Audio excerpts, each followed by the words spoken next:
Hello and welcome to livealittlehigher.com. Today we continue learning Hodot HaLevavot by Rabbi Bahia Ibn Pakuda, and we're in chapter 4 of the Trusting God, of the Gate of Emunah. And today we're gonna learn what a true believer is and the concerns that a true believer should have.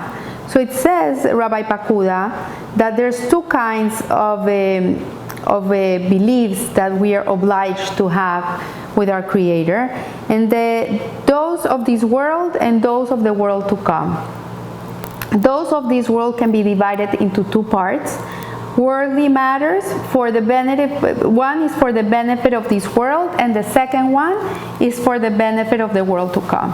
So what it's saying is a true believer, a person that really believes in God, that trusts in God, that has bitachon, that has emunah, is a person that understands that he has two worlds. It's not only one world, it's two worlds. We have the Olam Hazeh, which is the world in which we're now, the world where we live, and then we have the Olam Haba, which is the world to come. So worldly matters for the benefit of this world can be divided into three parts. So one is the welfare of one's own body. It's very important that we take care of ourselves, self-love. This is a new trend now. People have to they have to learn how to self-love themselves by taking care of the way they eat, the way they exercise, what they think, how they act. And here Rabbi Pakuda, thousands of years ago, is telling us that this is one of the prerequisites of a true believer. And the other one is the interest of one's livelihood and the sources of one's wealth and various possessions. So it says that we also have to we have to have interest in our livelihood, that we have to engage in the world, we have to go and work. It's not a free ride. And the third one is the welfare of one's household, that we should be taking care of the people that live in our home, our spouse, our children, friends, someone that works for you. We should always be taking care of these people, even the enemies, those above him and those below him, among the different classes of people. So even a person that wrongs you, that doesn't behave in the way they should, you also have to take care of them, because you have to understand that this person, whatever he's doing to you, he's not doing to you, he's doing for you. He's an agent of God. Everybody has free will, everybody can choose how to behave, but God is the number one recycler. He's not gonna miss a beat. So if a person is not a righteous person, he's gonna use him in this job to teach another person a lesson. So worldly matters for the benefit of the world to come can be divided into two parts. One is the duties of the heart and of the limbs that relate exclusively to oneself, affecting no one else, either for benefit or for harm. So things that only affect us, like your thoughts, they're inside your head. And if you're always thinking negatively, you're not gonna feel so good, no? And this is, or your midot, your character traits. You have to always be trying to grow and to learn. And this is personal. And your relationship with God is something that is personal. Nobody can feel the same you can feel for Hashem. Each person has their own relationship. So the second one is duties of the limbs that can be discharged only in association with another person, one of them active, the other passive, such as the practice of charity, acts of kindness, teaching wisdom, helping people connect to God, and helping them not get in the wrong ways. This is the second one. So one is your relationship with you, the other one is your relationship with others. And concerns of the world to come can be divided into two parts. One is the reward that is deserved, and two is the reward that the Creator, may He be exalted, out of His grace bestows on the pious and the prophets in the hereafter. So one is whatever you achieved in this world, all the Torah, all the mitzvahs that you were able to accumulate here, this is gonna be your reward. This is when you're gonna get there, you're gonna be rewarded. And the second one is that Hashem gives extra gifts to those people who are extra righteous. And so thus all the concerns in which one relies on the Creator, may He be exalted, fall into 7 categories. One is those that relate to one's own body. So, as I said before, yeah, you have to take care of your body. It's a commandment. You have to really take care of your vehicle, because this is the house of your soul. This is where your soul is gonna live for his lifetime in this world. And it's not fair to carry a soul in a vehicle that is all run out. So it's an obligation. It's a kavod to the soul. It's an honor you're giving your neshama. And by giving that honor to your neshama, you're also giving honor to God, because at the end of the day, that piece of it's a piece of God. It's mamesh, a spark of Hashem inside of you. So if you would know that God is gonna come to your house one day for lunch, you would prepare the house the best way you could to receive such a distinguished guest, right? The same way, the body is the house of the soul. So if you understand how distinguished this guest is inside of your body, you would really take extra effort to take care of it. So those that relate to one's income and means of livelihood, those that relate to one's wife, children, relatives, friends, and enemies, duties of the heart and limbs that affect oneself alone for the benefit for harm. 5 is external duties that affect others as well for benefit or harm.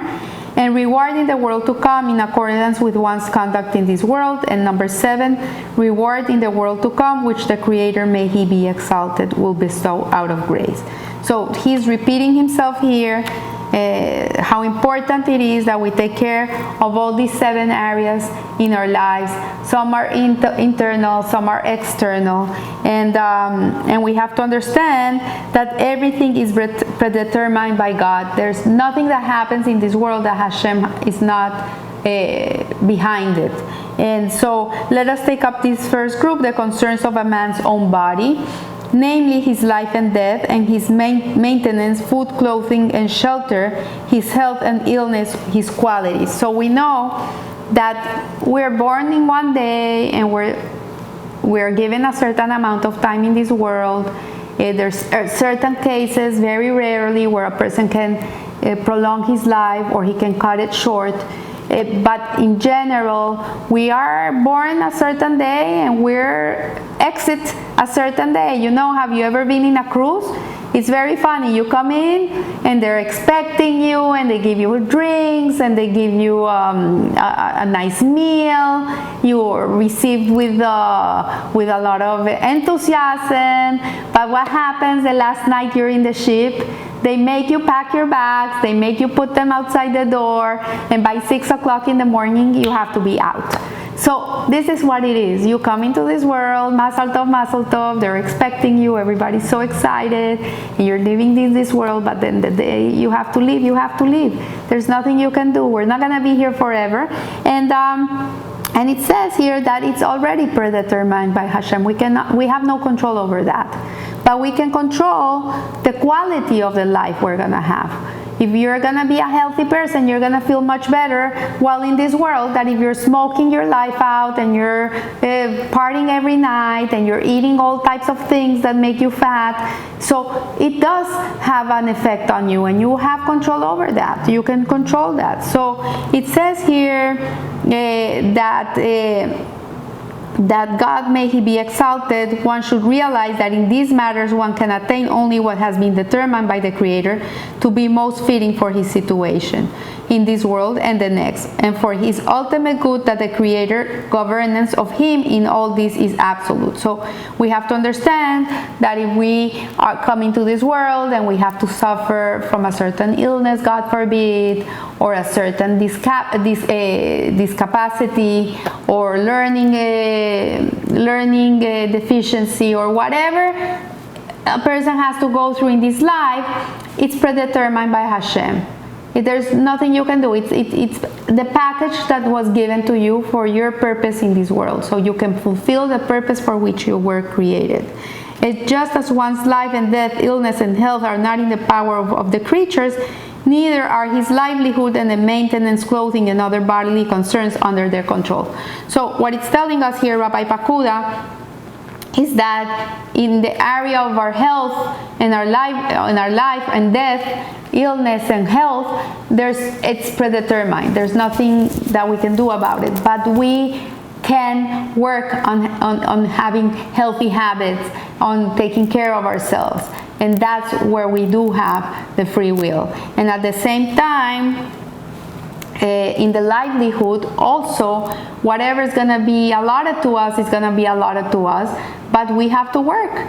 We have to work. It's not going to come just like that. We have to create the keli, the vessel, so the blessing can come down. So similarly, a person should not expose himself to danger relying on divine decree. So this is a very important fundamental law of the Torah. Like if you say, okay, if I'm gonna be alive for 80 years, like who cares? I'm gonna jump out of parachutes, I'm gonna do bungee jumping in the New Zealand mountains, I'm gonna do all these crazy things, because at the end, God decides if I'm gonna live 80 years, who cares? Like, then I'm not gonna die. I can take care, I can take these chances in life.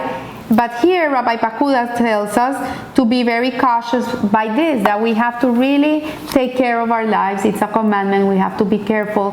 We have to not take chances with stupid things, because it can backfire at us. It can shorten our days. So if he perishes through his rashness, he will have committed, it's as if he killed himself, and he will be responsible for that. Because it's his responsibility, and it's our responsibility to take care of our lives. We are really responsible for that. So in accordance with God's decree, and took place in his permission. So we have to be careful and not take life so lightly. And so what we have said of life and death applies also to the duty of seeking the proper means of preserving health. So again, he's telling us here that although we are already predestined to have certain things going on with our health, we are obliged to take proper care of our health. We have to go to the doctor, we have to take the medicine that we have to take to be well, we have to exercise, we have to do whatever it needs to be so we can be the healthiest we can be. And for example, the owner of a field should plow it, clear it of thorns, sow it and water it if water is available, and at the same time rely on the Creator. So the same way that we take care of our health, regardless of the decrees that we have to carry in our lifetime, the same way we have to do the job to be able to have the parnasa that is going to come to us. We have to work.